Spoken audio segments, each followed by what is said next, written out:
దేవునికి స్తోత్రం. హల్లెలూయా. దేవుని నామానికి మహిమ కలుగును గాక. దేవుని యొక్క వాక్యాన్ని చూద్దాం.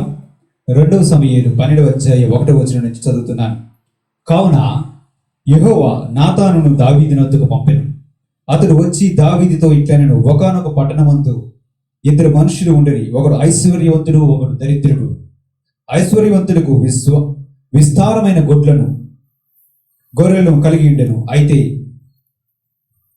ఆ దరిద్రునికి తాను కొనుక్కున్న ఒక చిన్న ఆడు గొర్రెపిల్ల తప్ప ఏమీ లేకపోయేను. వాడు దానిని పెంచుకొనుచుండగా అది వాని యొద్దను వాని బిడ్డల యొద్దను ఉండి పెరిగి వాని చేతి ముద్దలు తినుచు వాని గిన్నెలోనిది త్రాగుచు వాని కౌగిట పండుకొనుచు వాని కుమార్తెల వలె ఉండెను. అట్లుండగా మార్గస్థుడొకడు ఐశ్వర్యవంతుని యొద్దకు వచ్చెను. అతడు తన యొద్దకు వచ్చిన మార్గస్థునికి ఆయత్తము చేయుటకై తన గొర్రెల్లో గాని గొడ్డుల్లో గాని దేనిని ముట్టనొల్లక ఆ దరిద్రుని గొర్రె పిల్లను పట్టుకొని తన యొద్దకు వచ్చిన వారిని ఆయత్తము చేసెను. దావీదు ఈ మాట విని ఆ మనుషుని మీద బహుగా కోపించుకొని, యెహోవా జీవము తోడు, నిశ్చయముగా ఈ కార్యము చేసిన వాడు మరణపాత్రుడు అన్నాడు. ఈ వాక్య భాగం మనకు సుపరిచితమే. దావీదు మహారాజు ఉరియా అని అతను ఒక భార్య విషయమై చేసినటువంటి పాపం విషయమై దేవుడు దావీదును హెచ్చరించడానికి తన సేవకుడును ప్రవక్తుడైనటువంటి నాతానును పంపించాడు. దావీదు వద్దకు వచ్చి దేవుని ప్రవక్త అయినటువంటి నాతాను అతన్ని ప్రభువు నామమున గద్దించాడు. దావీదును దేవుడు గద్దించాడు. నాతాను ద్వారా గద్దించినప్పటికీ గద్దించినది దేవుడే.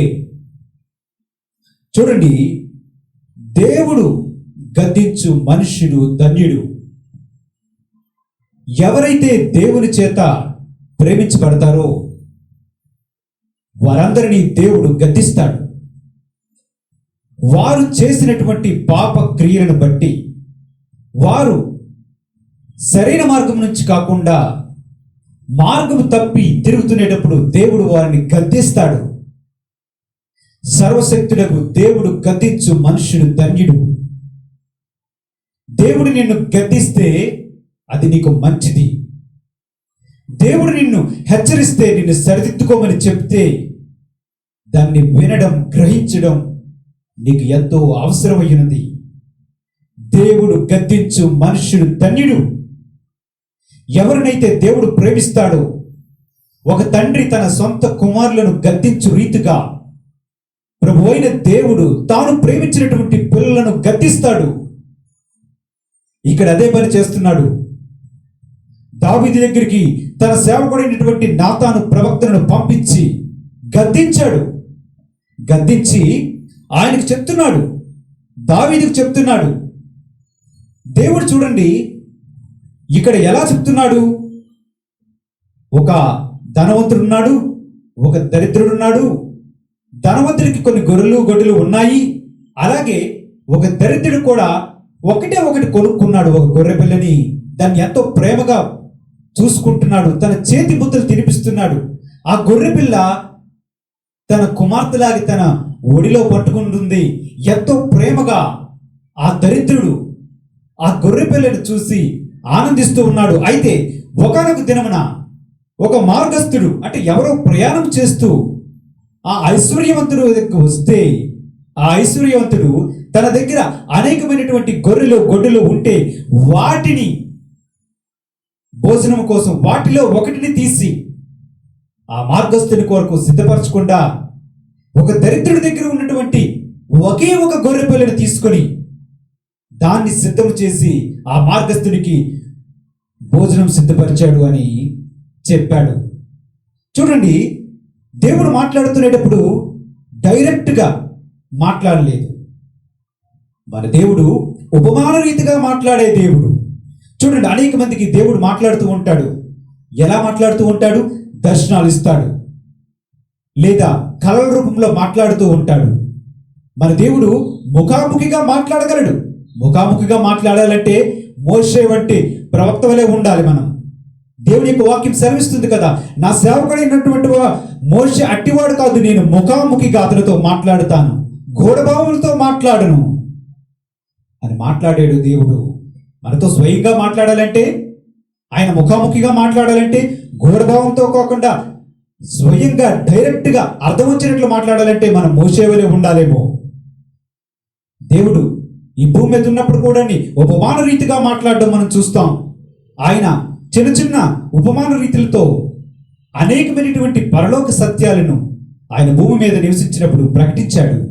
మనకు తెలుసు, ఆయన ఒక పొలాన్ని చూపించి, ఇదిగో పరలోక రాజ్యం ఇలాంటిది, ఇదిగో ఒక విత్తువాడు వెళ్ళి విత్తనం విత్తుతున్నాడు, ఆ విత్తనము త్రోవ పక్కన పడింది, ఇదిగో మంచి నేలలు పడింది, రాతి నేలలు పడింది, ఇదిగో ఒక ఆమె తాను పోగొట్టుకున్నటువంటి నాణం కోసం వెతకసాగింది అంటూ అనేకమైనటువంటి పరలోక సత్యాలని ఆయన బోధిస్తూ ఉన్నట్లుగా మనం చూస్తాం. ఇక్కడ కూడా తన సేవకుడైనటువంటి నాతానును పంపించి దావీదుతో మాట్లాడుతున్నాడు. ఉపమాన రీతిగా చెప్తున్నాడు. ఉపమాన రీతి అంటే ఏదో ఒక విషయాన్ని పోల్చి చెప్పడం. ఇక్కడ ఆ దరిద్రుడు అని చెప్పబడినటువంటి వ్యక్తి ఎవరో కాదు, ఊరియా. ఇక్కడ ఐశ్వర్యవంతుడు ఇంకెవరో కాదు, స్వయాన దావీదు మహారాజే. ఆ గొర్రె పిల్లను చూస్తే ఇంకేమిటో కాదు, తనకున్నటువంటి ఒక్కగానొక్క భార్య. దేవుడు దావీదులకు అనేకమైనటువంటి ఆశీర్వాదాలు ఇచ్చాడు, అనేకమైనటువంటి భార్యలను కూడా ఇచ్చాడు. అయ్యా, వాటితో పాటు నువ్వు ఉండొచ్చు కదా, నీవు సంతోషంగా ఉండొచ్చు కదా, నీకెందుకు ఆ ఊరియా భార్య అంటూ చెప్పసాగాడు. దేవుని యొక్క వాక్యంలో చూస్తే దావీదు మహారాజు దేవుని యొక్క లోతైన విషయాలను ఎరిగి ఉన్నాడు. కానీ తన దగ్గరికి వచ్చినప్పుడు దేవుడు నాతాను ప్రవక్త ద్వారా హెచ్చరించినప్పుడు ఆయన గ్రహించడేమి, ఆయనగా గ్రహింపు రాలేదేమి. వెంటనే మనం చూస్తే దావీదు ఈ మాట విని ఆ మనుషుని మీద బహుగా కోపించుకొని, యెహోవా జీవము తోడు నిశ్చయముగా ఈ కార్యము చేసిన వాడు మరణపాత్రుడు అని చెప్పాడు. ఎవరి గురించి చెప్తున్నాడు? వెంటనే దావీదు గారి కోపం వచ్చేసింది. ఎవడు చేశాడు ఇది? ఈ విధంగా చేసిన వాడు ఎవడు? నిజముగా యెహోవా జీవం తోడు నిశ్చయముగా అతడు మరణపాత్రుడు అని చెప్పాడంట. ఎంత ఆశ్చర్యం చూడండి. దేవుని యొక్క గద్దింపు మన దగ్గరికి వస్తే మనం ఏమనుకుంటామంటే, నాకు కాదు, నాకు సంబంధం లేదు, నా పక్కనున్నోడికి అనుకుంటారు. దేవుని యొక్క సంఘంలో కానీ లేదా దేవుని యొక్క వాక్యాన్ని చదువుతున్నప్పుడు కానీ దేవుడు హెచ్చరిస్తే ప్రజలు దాన్ని గ్రహించే స్థితిలో ఉండడం లేదు. గ్రహించే స్థితిలో ఉండకపోవడం సరే కదా. వాళ్ళు ఏమనుకుంటారంటే మనసులో నవ్వుకుంటారు, ఇది నా పక్కోడికైతే కరెక్ట్గా సరిపోతుంది అనుకుంటారు. ఈ వాక్య భాగం ఈరోజు దేవుని యొక్క సేవకుడు చెప్పినటువంటి వాక్య భాగం వాడికైతే కరెక్ట్గా సరిపోతుంది అనుకుంటారు, కానీ నాకు సరిపోతుందా, ఈ హెచ్చరిక నాకా అని అనుకోరు. ఎవరైనా ఇద్దరు ముగ్గురు మాట్లాడుకుంటే మీరు దూరంగా నిలబడితే, సపోజ్ మనం ఊహిద్దాం ఒక సిచ్యువేషన్ని, ఎవరో ఇద్దరు మాట్లాడుకుంటున్నారు, మీరు కాస్త దూరంగా నిలబడ్డారు. వారు మాట్లాడుకుంటూ ఒకడు నీ వైపు తిరిగి చూసి ఒక నవ్వు విసిరి మళ్ళీ అటువైపు తిరిగి ఏదో మెల్లగా మాట్లాడుతూ ఉన్నాడు అనుకోండి. వెంటనే ఏమనుకుంటారు? వీరు ఇద్దరు కలిసి నా మీద ఏదో మాట్లాడుకుంటున్నారు, నన్ను గురించే నవ్వాడు, నా గురించి ఏదో చెప్పుకుంటున్నారు అని అనుకుంటారు కదా. నిజంగా వాళ్ళు మీ గురించి మాట్లాడుకున్నారని మీకు తెలుసా? అంత దూరంలో నిలబడినటువంటి నీకు ఆ మాటలు వినబడతాయా? కానీ వెంటనే ఏమనుకుంటావు? నా గురించే మాట్లాడుతున్నారు, నా గురించే నవ్వుతున్నారు, నా గురించే ఎగతాళి చేస్తున్నారు, నాకు నేను మొన్న చేశాను కదా దాని గురించే మాట్లాడుకుంటున్నారు అని అనుకుంటారు. లోక విషయాలు, ఈ లోక సంబంధమైన విషయాలు ఎవరో మాట్లాడితే అది నీ గురించి మాట్లాడుకుంటున్నారు అని అనుకుంటావు కదా. దేవుని యొక్క సేవకుడు, దేవుడు లేదా ప్రవక్త నీ యొద్దకు వచ్చి దేవుని యొక్క వాక్యాన్ని ప్రకటించి నిన్ను గద్దించినప్పుడు ఆ గద్దింపు నీకని ఎందుకు అనుకోవు? అక్కడ మాత్రం రాదు. దేవుని విషయంలో గద్దింపును స్వీకరించడానికి కానీ గద్దింపు నాకే అని గ్రహించడానికి మనస్సు ఉండదు. కానీ లోక విషయాలకు వచ్చినప్పటికీ ఈ విషయాలు నా గురించే మాట్లాడుకుంటున్నారు అని అనుకుంటారు. ఎంతవరకు సబబు ఇది? దేవుని యొక్క వాక్యాన్ని ఆలకిస్తున్న ప్రియ సహోదరుడ సహోదరి, ఆలోచించండి. దావీదు మహారాజు దేవుని యొక్క వాక్యంలో లోతైన విషయాలు తిరిగిన వాడే కదా. మరి ఉపమాన రీతిలో దేవుని యొక్క ప్రవక్త వచ్చి అతనికి హెచ్చరించినప్పుడు ఈ గద్దింపు నాకే, నన్ను గురించే దేవుడు ఈ మాటను పట్టుకుని వచ్చి చెప్పించాడని గ్రహించడేమి? ఎవరి గురించో అయితే ఈ సేవకుడిని, ఈ నాతాను ప్రవక్తను నా దగ్గరికి వచ్చి ఎందుకు ప్రకటించినట్లుగా చేస్తాడు దేవుడు అని ఆలోచన రాదేమి? గద్దింపు దేవుడు ఇస్తే స్వీకరించండి. నిన్ను గద్దించాడని నీవు గుర్తించే స్థితిలో ఉండాలి. పక్కవారికి అనుకోకూడదు, ఎవరికో అనుకోకూడదు. నన్ను గద్దిస్తున్నాడా, నన్ను సరిచేస్తున్నాడా దేవుడు అని నిన్ను నీవు పరీక్షించుకోవాలి. చాలామందికి దేవుడు గద్దించిన గ్రహించలేని స్థితిలో ఉంటున్నారు. ఇదిగో ఇక్కడ దావీదు మహారాజును చూస్తున్నాం కదా, గద్దింపు వచ్చింది కానీ ఎవరికో అనుకుంటున్నాడు. చూడండి, ఒకేసారి గద్దించిన తర్వాత మనకేమి అనకపోవచ్చు, కానీ క్రమేపీ గద్దిస్తూ ఉంటే నువ్వు గమనించకపోతే, దానికి స్పందించకపోతే, ఒకేసారి హఠాత్తుగా శిక్ష వస్తే ఏం చేస్తారు? దేవుని యొక్క మాటను చూడండి. సామెతలు 29:1 ఎన్నిసార్లు గద్దించినను లోబడిన వాడు మరియు తిరుగు లేకుండా హఠాత్తుగా నాశనమగును. దేవుడు ఎంతో ప్రేమ చూపించి గద్దిస్తూ ఉంటే, నిన్ను సరిచేయాలనుకుంటే, నువ్వు దానికి ప్రతిస్పందించకపోతే, ఈ గద్దింపు నాకే అని నీవు గుర్తించకపోతే, హఠాత్తుగా దేవుని యొక్క శిక్షగా నీ మీద వచ్చి పడితే నువ్వేం చేస్తావు? దేవుని చేతిలో నుండి, దేవుని శిక్షలో నుంచి నువ్వు తప్పించుకోగలవా? సాధ్యపడుతుందా? దావీదు మహారాజు అనుకుంటున్నాడు, ఎవడి మనుష్యుడు నిశ్చయముగా యెహోవా జీవము తోడు, ఈ కార్యం ఎవడు చేశాడో వాడు మరణపాత్రుడు, వానికి మరణశిక్షే, వానికి మరణశిక్ష రావాలి అని చెప్పాడు. ఈ మరణశిక్ష రావాలని ఎలా చెప్పాడు? దేవుని ధర్మశాస్త్ర ఆధారంగానే చెప్పాడు. అన్యాయముగా చేసిన వానికి తప్పనిసరిగా దేవుని వద్ద నుంచి శిక్ష వస్తుందని ఆయన చెప్పడం మనం చూస్తున్నాం. దేవుని యొక్క మాటల్లో చూస్తే 7వ వచనంలో నాతాను దావీదును చూచి, ఆ మనుష్యుడు నీవే, ఇశ్రాయేలు దేవుడైన యెహోవా సెలవిచ్చినదేమనగా, ఇశ్రాయేలు మీద నేను నిన్ను రాజుగా పట్టాభిషేకం చేసి సౌలు చేతిలో నుండి నిన్ను విడిపించి నీ యజమాను నగరిని నీకు అనుగ్రహించి నీ యజమాని స్త్రీలను నీ కౌగుట చేర్చి ఇశ్రాయేలు వారిని యూదా వారును నీకు అప్పగించి తిని, ఇది చాలదనుకుని నీవు అనుకుంటే నేను మరి ఎక్కువగా నీకు ఇచ్చిందును. నీవు యెహోవా మాట తృణీకరించి ఆయన దృష్టికి చెడుతనము చేసితివేమి? నీకు కావాలంటే ఇంకా అధికముగా భార్యలను స్త్రీలను నీకు ఇచ్చిండేవాడు. నువ్వు ఎందుకు ఇలా చేసావు? హిత్తీయుడకు ఉరియాను కత్తి చేత చంపించి అతని భార్యను నీకు భార్య అగినట్లు నీవు పట్టుకొని ఉన్నావు. అమ్మోనియల చేత నీవు అతను చంపించితివి కదా. నీవు నన్ను లక్ష్యము చేయక హిత్తీయుడకు ఉరియా భార్యను నీకు భార్య అగినట్లు తీసుకున్నందున నీ ఇంటి వారికి సదాకాలము యుద్ధము కలుగును. నా మాట ఆలకించుము. యెహోవానగు నేను సెలవిచ్చినదేమనగా, నీ ఇంటి వారి మూలమనే నేను నీకు అపాయము పుట్టించుతును. నీవు చూచుచుండగా నీ భార్యలను తీసి నీ చేరు వారికి అప్పగించెదను. పగటి యందు వాడు వారితో శయనించును.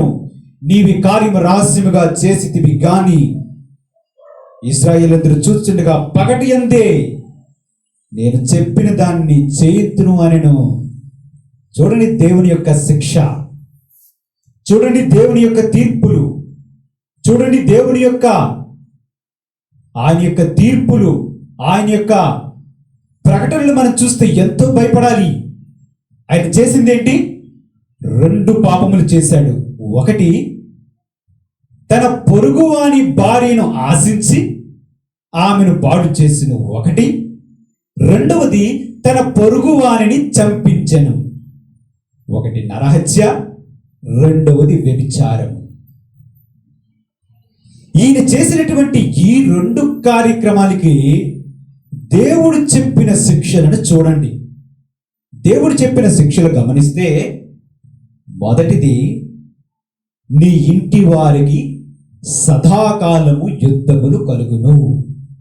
రెండవది, నీ ఇంటి వారి మూలముగానే నీకు అపాయము పుట్టింతును.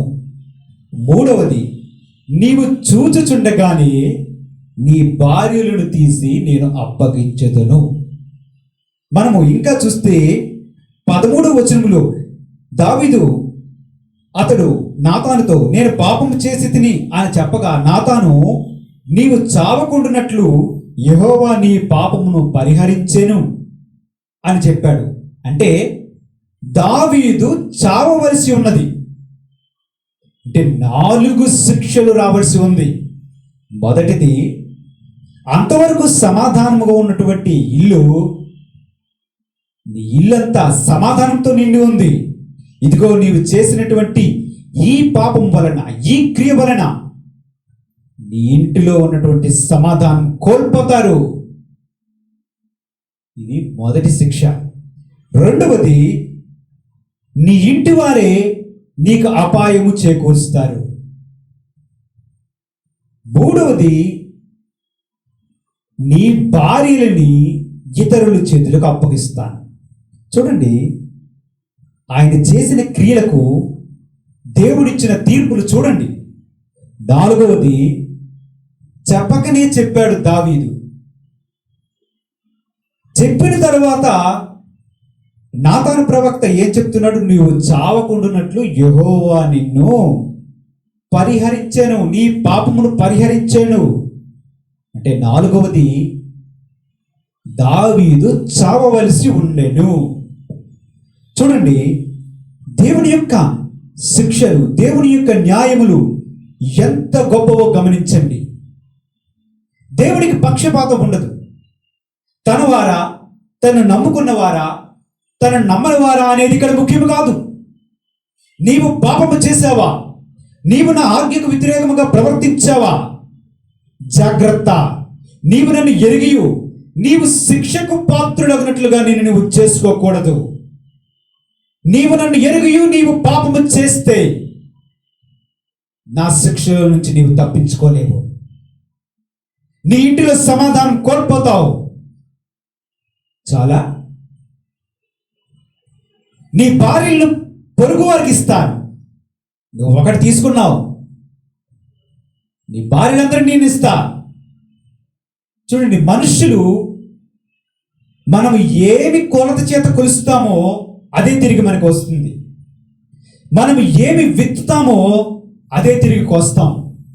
అనుకోవద్దు, నేను దేవుడి దగ్గర ఉన్నాను, నేను ఎలా ప్రవర్తించినా పర్వాలేదు, దేవుని దగ్గరకు వచ్చి ప్రభువా క్షమించే అని చెప్తే ప్రభు క్షమిస్తాడు. బానే ఉంది, క్షమిస్తాడు. కానీ నీవు చేసిన వాటి పాపములకు శిక్ష ఎవరు భరిస్తారు? దేవుని యొక్క శిక్ష, తీర్పులు గమనించండి. ఎంత గొప్పగా దేవుని వెంబడించినటువంటి దావీదుకే తప్పలేకపోతే నీ సంగతి ఏంటి, నా సంగతి ఏంటి? దేవుని చేతిలో నుంచి తప్పించుకోవడం అంత సులభమైన విషయం కాదు. జీవము గల దేవుని చేతిలో పడడం బహు భయంకరం. నీవు శిక్షకు పాత్రమైనటువంటి పనులు చేసి తప్పించుకోనలేవు. నీ దేవుని దృష్టికి అంతయు స్పష్టముగా కనిపిస్తూ ఉంది. నీవు ఏది విత్తుతావో అదే కోస్తావు. నీవు ఏది చేస్తావో దాని యొక్క ఫలితం అనుభవిస్తావు. దావీదు ఒక్క భార్యని తీసుకున్నాడు, ఒకానొక దరిద్రుని యొక్క భార్యని తీసుకున్నాడు. కానీ మనం దేవుని యొక్క వాక్యంలో చూసాం, ఆయన చెప్పినట్లుగా నీ ఇంటి వారి మూలముగానే నీకు అపాయం కలుగుతుందంటే అబ్షాలోము విషయంలో మనం దేవుని యొక్క వాక్యం చూసాం కదా. అబ్షాలోము ద్వారా దావీదుకు అపాయం సంభవించలేదా? అబ్షాలోము ఈ భార్యల విషయంలో, దావీదు యొక్క భార్యల విషయంలో తప్పుగా ప్రవర్తించలేదా? వాక్యాన్ని ఆలకిస్తున్న ప్రియ సహోదరుడా, ప్రియ సహోదరుడి, మీరు దేవుని చేతిలో పడడం ఎంతో భయంకరమైనటువంటి విషయం. నేను తప్పు చేసి తప్పించుకున్నాను అనుకోవడానికి వీల్లేదు. శిక్షాకాలము కొంచెం ఆలస్యం అవ్వచ్చేమో కానీ రాక తప్పదు కదా. ఇది జరిగిన తర్వాత ఎంతో కాలానికి అబ్షాలోము ద్వారా దేవుడు చెప్పిన మాటలు నెరవేర్చబడ్డాయి. అంత మాత్రాన జరగకుండా ఆగిపోయిందా? దేవుని యొక్క తీర్పులు, దేవుని యొక్క న్యాయము ఎంతో ఉన్నతమైనది. నీవు చేసినటువంటి పాప ఫలితాలు ఒకవేళ దేవుడు దృష్టి ఉంచి శిక్ష విధించాలనుకుంటే నీ సంగతి ఏమవుతుంది? దావీదు చావవలసి ఉన్నది. ఆయన చెప్పాడు కదా, నిశ్చయముగా అట్టి మనుషుడు మరణముకు పాత్రుడు యెహోవా జీవము తోడని దావీదు ప్రకటించినట్లుగా నాతాను ద్వారా దేవుడు అదే చెప్పించాడు. నీ పాపము నువ్వు ఒప్పుకున్నావు, దేవుని గద్దింపునకు తిరిగి నీవు నీ పాపమును గుర్తించావు గనుక సరే, నీవు చావకూడనట్లు యెహోవా నిన్ను రక్షించాడు ఈరోజు అని చెప్పాడు. చావు వరకు పోయిందండి. చావాల్సి ఉండింది దావీదు. దేవునికి అందరూ ఒకటే. దేవునికి పక్షపాతము లేదు. దేవుని గద్దింపులను నీకు కాదు అని అనుకునవద్దు. దేవుని గద్దింపు నీ దగ్గరికి వస్తే దాన్ని తృణీకరించవద్దు, దాన్ని నిర్లక్ష్యపరచవద్దు.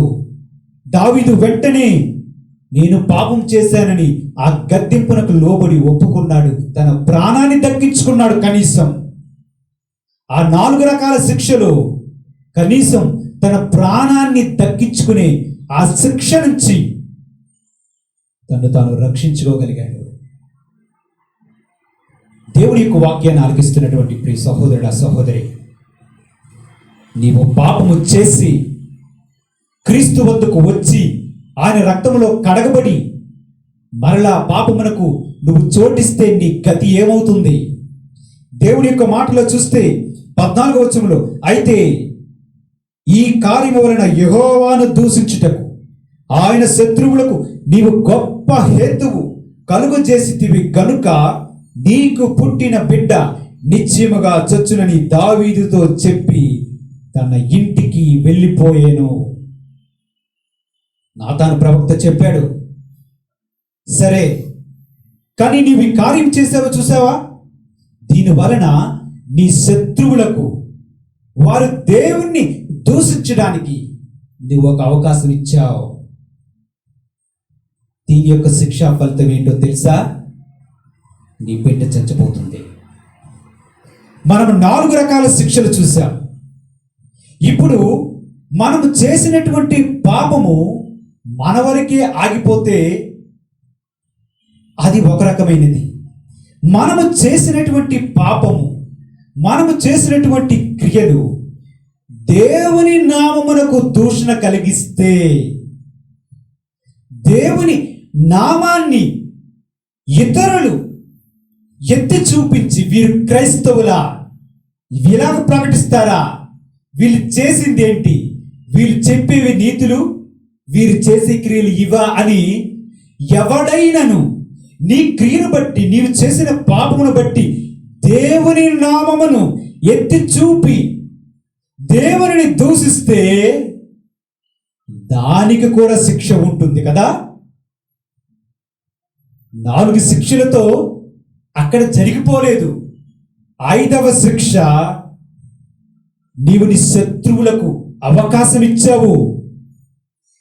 అంటే మనం చేసినటువంటి క్రియలు మనతో ఆగిపోతే సరే, మనం చేసే క్రియలలో దేవుని గొప్ప నామమునకు ఆయన ఘనతకు, ఆయన పేరునకు ఒకవేళ అవి అపఖ్యాతి కలిగించే విధముగా ఉంటే, ఇతరులు దూషించడానికి, మన దేవుని నామమును దూషించడానికి, అపహేళన చేయడానికి నీవు చేసినటువంటి పాపము కారణమైతే నువ్వెలా తప్పించుకుంటావు? నీకు శిక్ష రాదా? చూడండి, దేవుని యొక్క మాటలు చూద్దాం. 1 సమూయేలు 2వ అధ్యాయం 25వ వచనం నుంచి చదువుతున్నాను.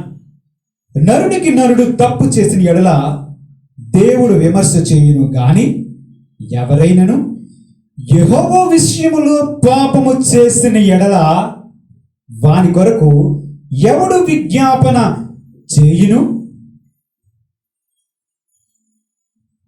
నరుడికి నరుడు ఏదైనా తప్పుదము చేస్తే, అతిక్రమము చేస్తే, పాపము చేస్తే దేవుడు ఓకే విమర్శ చేస్తాడు. సరే, నేను ఇతనికి ఈ శిక్ష విధిస్తాను, ఇతను చేసినది తప్పు అని దేవుడు ఆలోచన చేస్తాడు.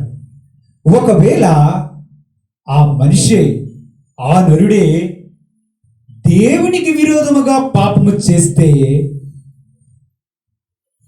మీ తరపున వాదించడానికి ఎవరుంటారు? మీ తరపున వివరించడానికి దేవుని వద్ద ఎవరు నిలబడతారు? దేవుని దూషణకు మన ప్రవర్తన కారణము కాకూడదు. దేవుణ్ణి అపహేళన చేసి, దేవుణ్ణి నిందించే పని నీవు చేసిన అతిక్రమం వలన జరుగుతుందేమో జాగ్రత్తగా గమనించాలి. దావీదు గారు చేసినటువంటి ఈ పాపము విషయమై దేవుడు ఆలోచనలు మనకు అర్థం కావండి. మనం అనుకుంటాం, మనం ఏదైనా పని చేస్తే ఇక్కడితో ఇది అయిపోయింది అనుకుంటాం. నేను చేస్తే ఉరియా భార్య విషయంలో చేశాను, ఉరియాని చంపించాను, అంతటితో ఆగిపోయింది అనుకున్నాడేమో దావీదు. చివరిలో మరొక్క మాట చెప్పాడు, ఇదంతా సరిపోయింది. కానీ నువ్వు దేవుని నామమును దూషించడానికి నువ్వు శత్రువులకి అవకాశం ఇచ్చావు కదా, దీని విషయమై ఇప్పుడు శిక్షను విను, నీ బిడ్డ చనిపోతాడు. ఏమిటండి దేవుని యొక్క తీర్పులు? దేవుని యొక్క మాట ఆలకిస్తూ ఉంటే మనుషులకు భయం కలగడం లేదా? ఎన్నిసార్లు గద్దించినను, పాపము విడిచి తిరిగి రండని నిన్ను ఎన్ని మార్లు హెచ్చరించినను, దేవుని సేవకుల ద్వారా, దేవుని వాక్యము ద్వారా స్వయంగా నీ ప్రభువు నీతోనే కలలో దర్శనములో మాట్లాడినప్పుడు ఆ గద్దింపు నాకు కాదు అనుకుంటావెందుకు? ఆ గద్దింపు విని మారు మనస్సు పొందడానికి సంకోచిస్తావెందుకు?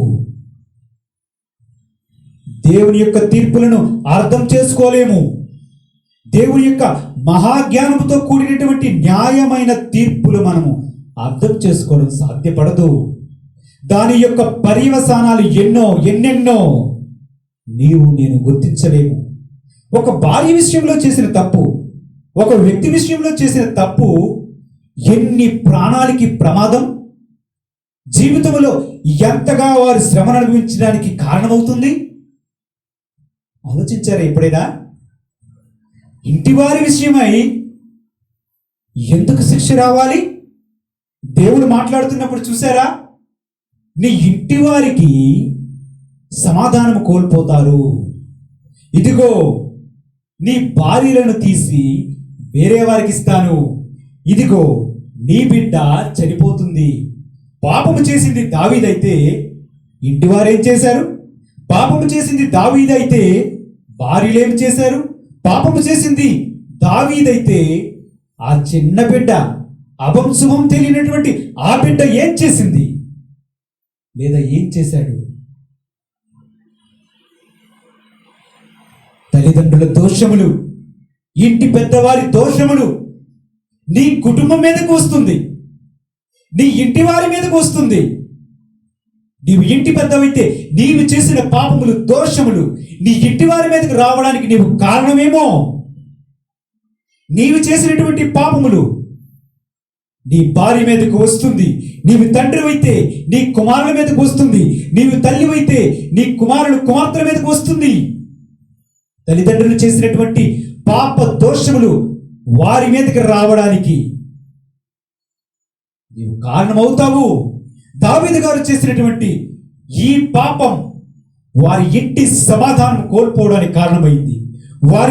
అతని భార్యలు ఇతరుల చేతులకి వెళ్ళిపోవడానికి కారణమైంది.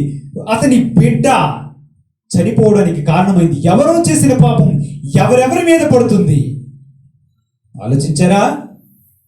దేవుని యొక్క తీర్పులు, దేవుని యొక్క న్యాయమైన తీర్పులు మనకు అర్థం కాదు.